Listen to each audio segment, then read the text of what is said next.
There is also an increase in young people between 14 and 15 years old. This phenomenon confirms that criminal careers begin at an increasingly younger age.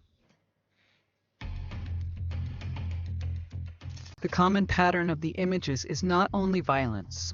The protagonists of these crimes are teenagers. Put it down, put it down, put it down.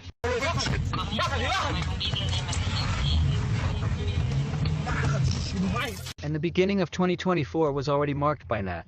After 2 strenuous attempts, a gang arrived to load fuel, but they were followed by the police. The procedure ended with 2 detainees, both 14 years old.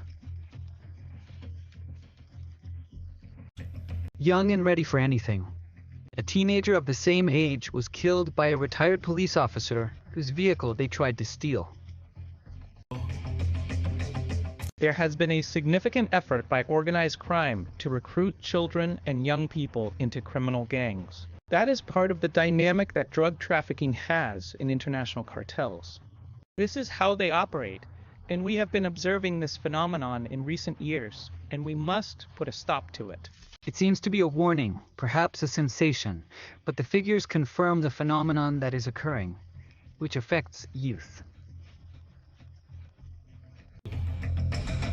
According to data from the National Prosecutor's Office, there were more than 36,000 adolescents detained last year, of which more than a third are between 14 and 15 years old. For example, the data linked to homicide is worrying. What the data shows is a significant increase in cases of homicide, for example, is contrasted with the year 2019, which were rather pre-pandemic levels, where a higher number is currently recorded. It is the highest figure in the last 5 years. And although the percentage includes less violent crimes, there is concern that there is an increase in facts that do not correspond to common crime. Organized crime laid its eyes in the last 5 years. And although the percentage includes less violent crimes, it worries that there is an increase in facts that do not correspond to common crime. Organized crime has its eyes on teenagers. And if in 2022, there were more than 27,000 teenagers without breaking the law, the latest report exposed an increase of 31% today. What we are living is an overvaluation of the young people.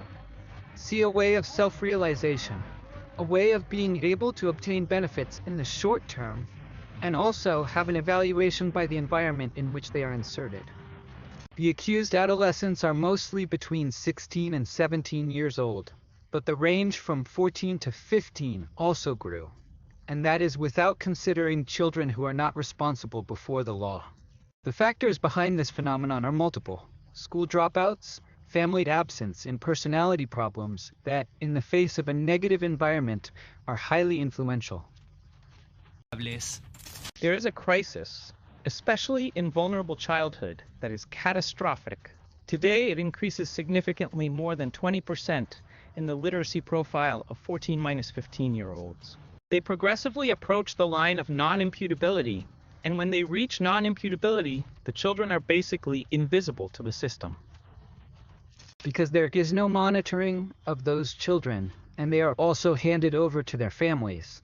But according to the expert, 40% of minors who commit crimes have their father or mother in jail or with current criminal ties.